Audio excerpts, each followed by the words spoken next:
ಓಂ ಗುರುಭ್ಯೋ ನಮಃ ಅರ್ಕಮಹಾಗಣಾಧಿಪತಿಯೇ ನಮಃ ಆತ್ಮಗುರುವೇ ನಮಃ ಭದ್ರಕಾಳಿಯೇ ನಮೋ ನಿತ್ಯಂ ಸರಸ್ವತಿಯೇ ನಮೋ ನಮಃ ವೇದ ವೇದಾಂಗ ವೇದಾಂತ ವಿದ್ಯಾಸ್ಥಾನೋಪಯೋಚ. ಎಲ್ಲ ಜ್ಯೋತಿಷ ಅಭಿಮಾನಿಗಳಿಗೆ ಈ ದಿನದ ಪ್ರಣಾಮಗಳು. ಮಕರ ರಾಶಿಯವರ ದಿನ ಭವಿಷ್ಯವನ್ನು ನೋಡೋಣ. 29/6/2026 ಸೋಮವಾರ, ಹುಣ್ಣಿಮೆ ತಿಥಿ, ಮೂಲಾ ನಕ್ಷತ್ರ, ಶುಕ್ಲಯೋಗ ಹಾಗೂ ಬ್ರಹ್ಮಯೋಗಗಳ ಸಂಯೋಜನೆಗೊಂಡಿರೋದ್ರಿಂದ ಈ ದಿನ ಹುಣ್ಣಿಮೆ ತಿಥಿಯ ಪೂರ್ಣಚಂದ್ರನ ಕೃಪೆ, ಮೂಲಾ ನಕ್ಷತ್ರದ ಪರಿವರ್ತನಾ ಶಕ್ತಿ, ಶುಕ್ಲಯೋಗದ ಅಭಿವೃದ್ಧಿದಾಯಕ ಪ್ರಭಾವ ಹಾಗೂ ಬ್ರಹ್ಮಯೋಗದ ಜ್ಞಾನಾನುಗ್ರಹ ನಿಮ್ಮ ಜೀವನದಲ್ಲಿ ಸ್ಥಿರವಾದಂಥ ಪ್ರಗತಿ, ಕಾರ್ಯಸಿದ್ಧಿ, ಆತ್ಮವಿಶ್ವಾಸವನ್ನು ಹೆಚ್ಚಿಸಲಿದೆ. ಈ ದಿನ ನೀವು ತೆಗೆದುಕೊಳ್ಳುವ ಯೋಜಿತ ಕ್ರಮಗಳು ಭವಿಷ್ಯಕ್ಕೆ ಬಲವಾದ ಅಡಿಪಾಯ ಆಗಬಹುದು. ಈ ದಿನದ ಪ್ರಭಾವವನ್ನು ನೋಡೋದಾದರೆ, ಮಕರ ರಾಶ್ಯಾಧಿಪತಿಯಾದಂಥ ಶನಿಗ್ರಹ, ಸೋಮವಾರ ಅಧಿಪತಿಯಾದಂಥ ಚಂದ್ರಗ್ರಹ.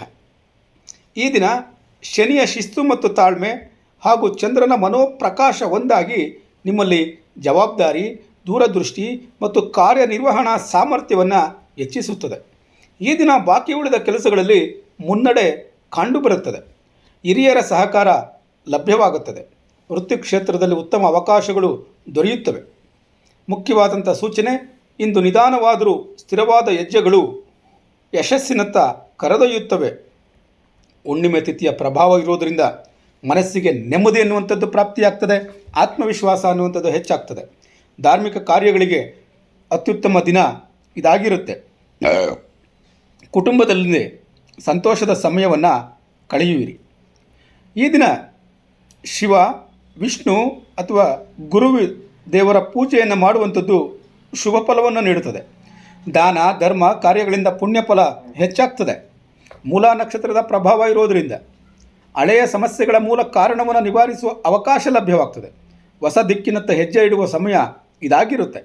ಜೀವನದಲ್ಲಿ ಅಗತ್ಯ ಬದಲಾವಣೆಗಳಿಗೆ ಪ್ರೇರಣೆ ಎನ್ನುವಂಥದ್ದು ದೊರೆಯುತ್ತದೆ. ಆದರೆ ಅನಗತ್ಯ ಚಿಂತೆ ಮತ್ತು ನಿರಾಶೆಗೆ ಅವಕಾಶವನ್ನು ನೀಡಬೇಡಿ. ಶುಕ್ಲಯೋಗದ ಪ್ರಭಾವ ಇರೋದರಿಂದ ಅಭಿವೃದ್ಧಿ ಮತ್ತು ಬೆಳವಣಿಗೆಗೆ, ಹೊಸ ಯೋಜನೆಗಳಿಗೆ ಅನುಕೂಲ ಉಂಟಾಗ್ತದೆ. ಕಾರ್ಯಗಳಲ್ಲಿ ನಿರೀಕ್ಷಿತ ಪ್ರಗತಿ ಕಂಡುಬರ್ತದೆ. ಬ್ರಹ್ಮಯೋಗದ ಪ್ರಭಾವ ಇರೋದರಿಂದ ಜ್ಞಾನ, ಅಧ್ಯಯನ ಮತ್ತು ಸಂಶೋಧನೆಗೆ ಅತ್ಯುತ್ತಮ ಯೋಗ ದೊರೆಯುತ್ತದೆ. ಜ್ಯೋತಿಷ್ಯ, ವೇದಾಂಗ, ಗ್ರಂಥರಚನೆ ಮತ್ತು ಬೋಧನೆಯಲ್ಲಿ ಯಶಸ್ಸು ಪ್ರಾಪ್ತಿಯಾಗ್ತದೆ. ಹೊಸ ವಿಚಾರಗಳು ಮತ್ತು ಸೃಜನಾತ್ಮಕ ಯೋಜನೆಗಳಿಗೆ ಉತ್ತೇಜನ ದೊರೆಯುತ್ತದೆ. ಈ ದಿನ ಮೇಲಧಿಕಾರಿಗಳ ವಿಶ್ವಾಸವನ್ನು ಗಳಿಸಿಕೊಳ್ಳುವಂಥ ಅವಕಾಶ ಲಭ್ಯವಾಗ್ತದೆ.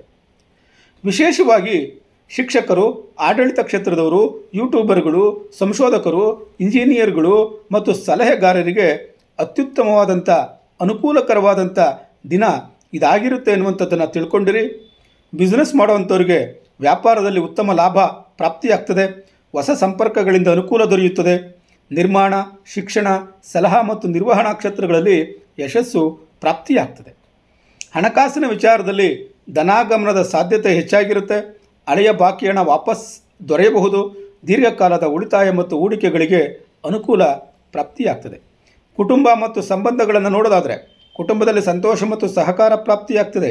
ಹಿರಿಯರ ಆಶೀರ್ವಾದ ದೊರೆಯುತ್ತದೆ. ದಾಂಪತ್ಯ ಜೀವನದಲ್ಲಿ ಪರಸ್ಪರ ವಿಶ್ವಾಸ ಹೆಚ್ಚಾಗುತ್ತದೆ. ಆರೋಗ್ಯದಲ್ಲಿ ಸಾಮಾನ್ಯವಾಗಿ ಉತ್ತಮವಾಗಿರುತ್ತೆ. ಸಾಕಷ್ಟು ವಿಶ್ರಾಂತಿಯನ್ನು ಪಡ್ಕೊಳ್ಳಿ. ಕೀಲುಗಳು ಹಾಗೂ ಬೆನ್ನು ನೋವಿನ ಬಗ್ಗೆ ಕಾಳಜಿಯನ್ನು ವಹಿಸಬೇಕಾಗ್ತದೆ. ಯಾರು ಪ್ರತಿದಿನ ಯೋಗ, ಧ್ಯಾನ, ಪ್ರಾಣಾಯಾಮವನ್ನು ಮಾಡ್ತಾ ಇದ್ದೀರಾ ಅವರಿಗೆ ಹೆಚ್ಚಿನ ಲಾಭ ದೊರೆಯುತ್ತದೆ ಎನ್ನುವಂಥದ್ದನ್ನು ತಿಳ್ಕೊಂಡಿರಿ. ಈ ದಿನ ಪರಿಹಾರಕ್ಕಾಗಿ ಚಂದ್ರನಿಗೆ ಹಾಲನ್ನು ಅರ್ಪಿಸಿ, ಸೋಮಶೇಖರನ ಪ್ರಾರ್ಥನೆಯನ್ನು ಮಾಡಿ, ಚಂದ್ರಶೇಖರನ ಪ್ರಾರ್ಥನೆಯನ್ನು ಮಾಡಿ. ಕೊನೆಗೊಂದು ಕಿವಿಮಾತು: ಈ ದಿನ ಹುಣ್ಣಿಮೆ ತಿಥಿಯ ಪೂರ್ಣಚಂದ್ರನ ಕೃಪೆ, ಮೂಲಾ ನಕ್ಷತ್ರದ ಪರಿವರ್ತನಾ ಶಕ್ತಿ, ಶುಕ್ಲಯೋಗದ ಪ್ರಗತಿದಾಯಕ ಪ್ರಭಾವ ಮತ್ತು ಬ್ರಹ್ಮಯೋಗದ ಜ್ಞಾನಾನುಗ್ರಹದಿಂದ ಇಂದು ಮಕರ ರಾಶಿಯವರಿಗೆ ಕಾರ್ಯಸಿದ್ಧಿ, ಗೌರವ, ಆರ್ಥಿಕ ಪ್ರಗತಿ, ಕುಟುಂಬದ ಸಂತೋಷ ಮತ್ತು ಆಧ್ಯಾತ್ಮಿಕ ಉನ್ನತಿ ದೊರೆಯುವ ಅತ್ಯಂತ ಶುಭ ದಿನ ಇದಾಗಿರುತ್ತದೆ. ಈ ದಿನ ಭವಿಷ್ಯ ನಿಮಗೆ ಉಪಯೋಗವಾಗಿದ್ದರೆ ತಪ್ಪದೆ ಚಾನಲನ್ನು ಸಬ್ಸ್ಕ್ರೈಬ್ ಮಾಡಿಕೊಳ್ಳಿ. ನಾಳೆಯ ದಿನ ಭವಿಷ್ಯಕ್ಕಾಗಿ ಮತ್ತೆ ಭೇಟಿಯಾಗೋಣ. ಧನ್ಯವಾದಗಳು.